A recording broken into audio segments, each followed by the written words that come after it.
किसान भाइयों राम राम नमस्कार। जैसा कि आप देख रहे हैं, मैं मटर की खेत में खड़ा हुआ हूँ। ये हरा मटर कहलाता है। तो देख रहे हैं आप, ये मटर इसमें 1.5 महीने एक 30 हाँ 1.5 महीने की फसल हो चुकी है। ये आपकी आप देख रहे होंगे, इसमें एक भी खरपतवार नहीं दिख रहा। क्योंकि अधिकांश क्या है कि जितना आप डीएपी यूरिया और ये फर्टिलाइज़र का उपयोग करेंगे, उतना ही आपके ज़मीन में चारा खरपतवार उगेगा। इसलिए ये इसमें सिर्फ जो है जीवामृत और खली का प्रयोग किया गया है। एक पानी इसमें प्रयोग किया गया है।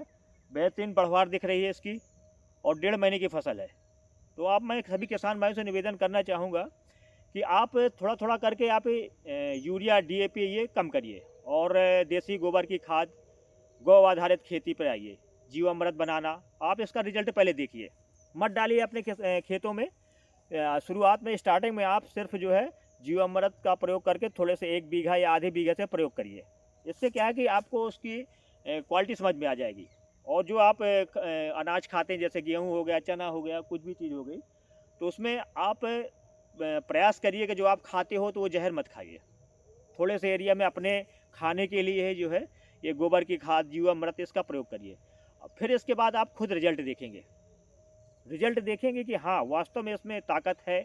और जो हमारे अनावश्यक अवांछित बीड्स बोलते हैं, जो खरपतवार बोलते हैं, ये उगाते हैं, ये उगना धीरे धीरे बंद हो जाएगा। जैसा कि देख रहे हैं, मटर का खेत है। अधिकांश लोगों के खेतों में देखा है हमने, मटर के खेत में बहुत ज़्यादा खरपतवार है, लेकिन हमारे यहाँ एक भी खरपतवार नहीं दिख रहा। पूरा खेत जो है साफ दिख रहा है। ये जितना ही आप फर्टिलाइज़र का उपयोग करेंगे, उतने ही ज़्यादा आपको ये समस्याओं से घिरे रहेंगे। और इसमें अगर आप देसी पद्धति से प्राकृतिक खेती करते हैं, तो उसमें रोग बीमारियां भी बहुत कम आती हैं। अधिकांश कहीं कहीं थोड़ा बहुत देखा गया है, बहुत कम आती है।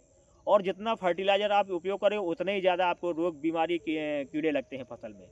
इसलिए मैं आपसे निवेदन करना चाहूँगा कि आप भी ये जहरीली खेती, जहर मुक्त खेती पे आइए। आप जो है जहर को छोड़िए, जहर मुक्त खेती का धीरे धीरे प्रयास करिए। आप, आपके पास 10 बीघे, 5 बीघे, 50 बीघे ज़मीन है, तो 1-2 बीघे शुरुआत करिए। जो खाने के लिए आप उगाते हैं थोड़ा सा, वो 1-2 बीघे से शुरुआत करिए। देखिए कि मैं जो बोल रहा हूँ उसका रिजल्ट आ रहा है कि नहीं आ रहा। अगर आ रहा है तो इसके बाद धीरे धीरे आप उसको बढ़ाते जाइए।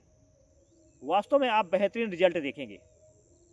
गौ आधारित खेती का बेहतरीन रिजल्ट निकलता है। अब जैसा मैं 2014 से प्राकृतिक खेती कर रहा हूँ, गौ आधारित, कुछ नहीं डाल रहा हूँ। लोग यहाँ पागल कहते थे। ठीक है, अपन पागल बने रहे, लेकिन आज किसान खुद एक्सेप्ट कर रहा है कि हाँ, प्राकृतिक खेती में दम है। और डीएपी यूरिया से धीरे धीरे किसानों का रुझान कम होता जा रहा है, क्योंकि वो रिजल्ट देख रहे हैं, ज़मीन बंजर होती जा रही है। इसलिए आप लोगों से निवेदन करूँगा कि आप लोग भी हमारे साथ आइए, और समाज को जहर मुक्त अनाज को प्रदान किया जाए।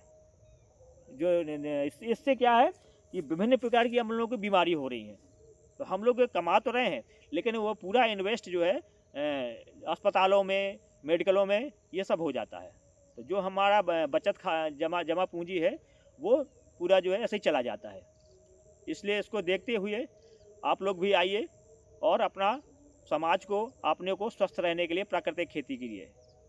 नमस्कार। वीडियो कैसा लगा ज़रूर बताइएगा। जय हिंद किसान भाइयों।